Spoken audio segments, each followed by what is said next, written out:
So from stolen and abused to registered and rideable, this is a 15-minute condensed episode of a 3-part series where I rebuilt this Royal Enfield Meteor 350. Well, there are numerous issues with the bike.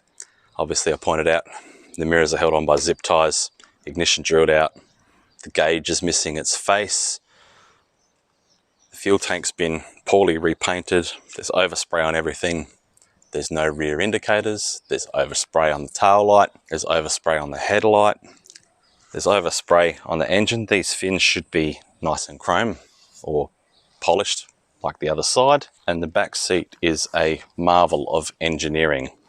I mean, really, this is, I don't have words. I need to find out whether this will actually run. We bought it without starting it up. I just pushed it up onto the trailer. Before trying to address any of the cosmetics, I think what I want to do is see if I can get this thing to actually at least turn over. I guess I'll just do what the thieves did and use a screwdriver. It turns. All right, we got a dead battery.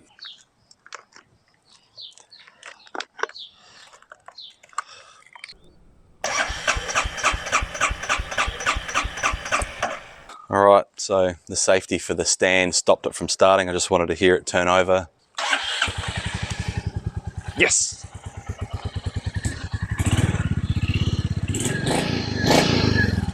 Start by just trying to get all this tape off.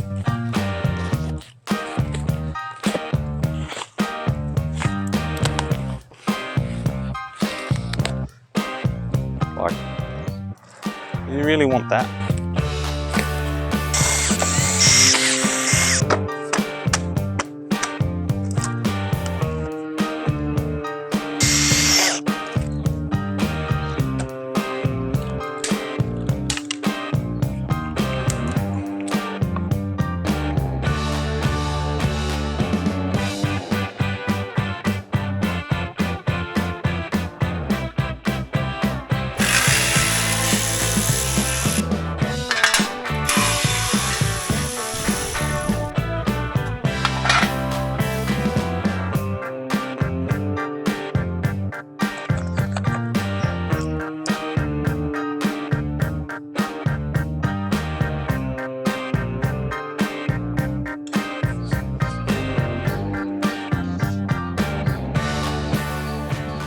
Unfortunately, after cleaning up this side pod here, the thieves have done a lot of damage, so I've got no choice except to sand this back and repaint it. So yeah, there's a hard lip here I'll need to sand back. Well, I was going to try and feather out the edges of that damage, but I couldn't get it level. Whoever stole the bike and did that really did a number on these panels, so I had to sand back the whole thing.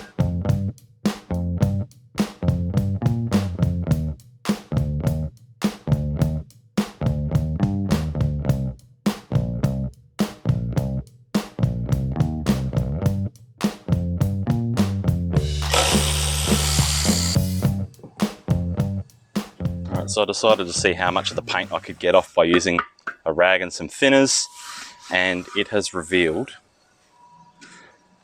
a whole bunch of damage. I don't know why the thieves decided they needed to do this.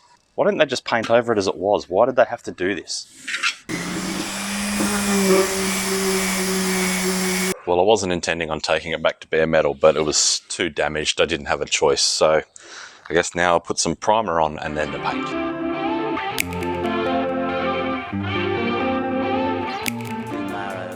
So I carried on into night time, ended up getting the tank painted in the colour it needs to be, and that's all done and dry. The tank securing bolt's now been replaced with one that actually fits, not some odd screw. Extra bolt for the seat, that's now secured.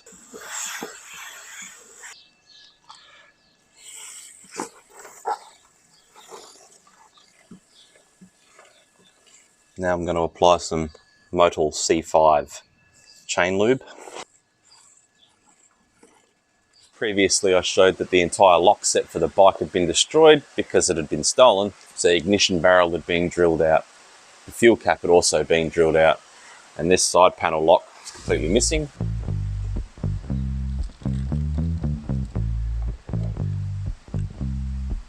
Retaining clip for the back.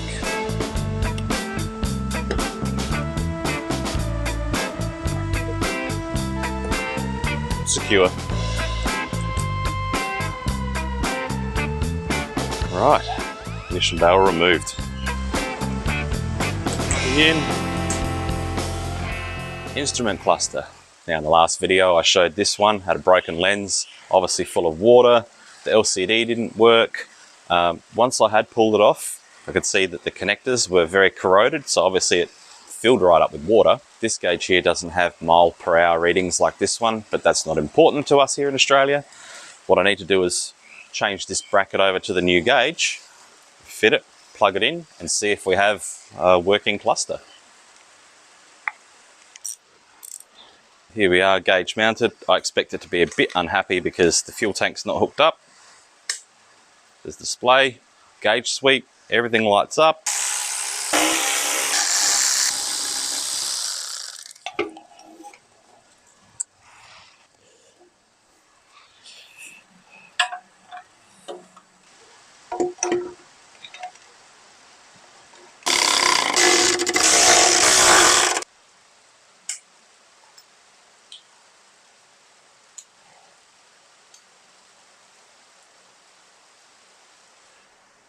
And the number plate light.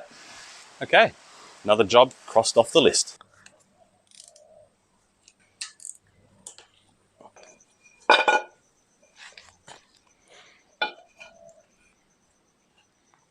Now get the spark plug out.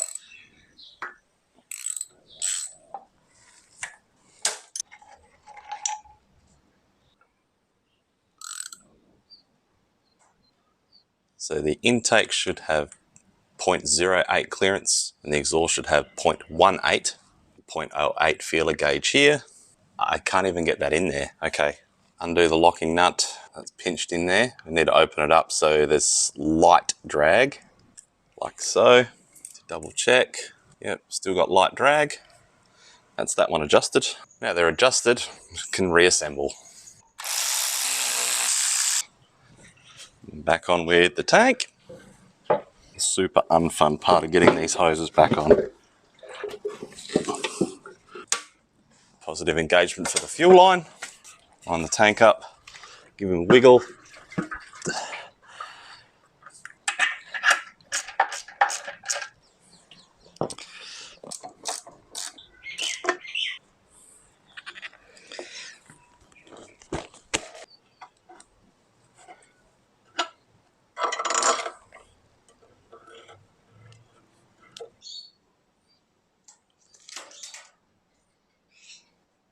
Low voltage, data bus, ABS, no comms, speed sensor malfunction, and looks like the oxygen sensor's got an issue. So what I'll do is I'll try and clear these codes and see if they pop up straight away. Try reading again.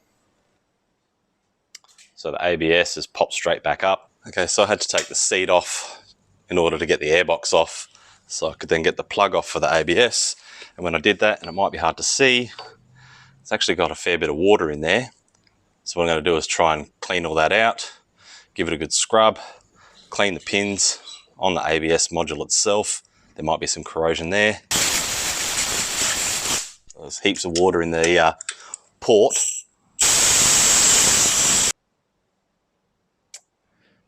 Still come back. Hopefully these are going to save me. Front and rear wheel speed sensors. 3 weeks later. Okay, well I'm back. I've gone ahead and taken it for a test ride. Speedometer still doesn't work.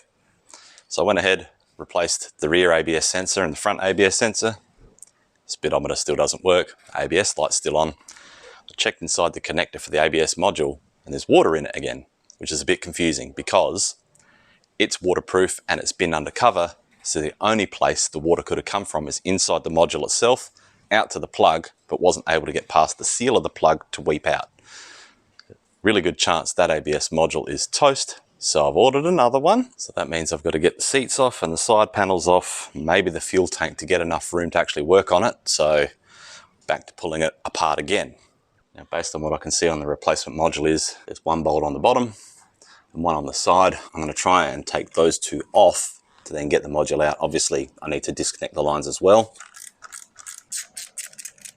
There's water in it again after I cleaned it out. So As you can see, it hasn't leaked out from this seal in the plug, but there is water inside here. That's probably why this module is fried. And here comes the brake fluid. Something of note, I probably should have left it bolted together before undoing the lines, but I was afraid of massive brake fluid spillage, so I did it the way I did it. If you're going to do this, take the lines off first. They haven't leaked that much. Alright, so that's the ABS module out. 20 minutes later. Alright, so I got all those lines bolted back on, the sensor plugged in, I've bled all the air out of the braking system, hopefully. I went ahead and ran the code scanner, and of course the ABS error popped up again. I ran the checks and cleared it. I ran the checks again, and it says there's no error. Now I haven't got that far before, so the ABS light's still on. Maybe that'll clear if the speedo starts working now that there are no errors and it's fixed. So what I've got to do now is just finish bolting all this back together, give it a quick test ride and see if that's actually the case. So I did take it for a quick little test ride, got it towards the backyard. The speedo reacted when that got over 5 k's an hour. The ABS light went out, so this bike is now completely fixed, ready for inspection and registration, which means it can go back on the road. I was interested to find out what had happened to the ABS module, so I broke it apart. So inside the case, there's some corrosion, still got some moisture. On the opposite side of the connector, got a whole bunch of corrosion and rust here, which I can wipe off with my finger. Burnt out components, and the solenoid actuators here look quite corroded.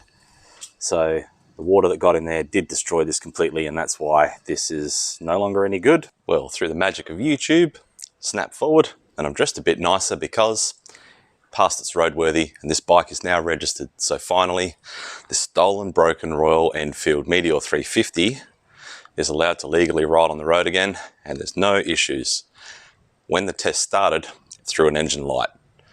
Fortunately, we were able to still get it passed. I ran a scanner after the guy had left and found it threw the light due to low voltage. Really simple fix, recharged the battery, cleared the code, hasn't come back. All the warning lights are now off the cluster. Everything's fine with this bike, so let's go for a ride.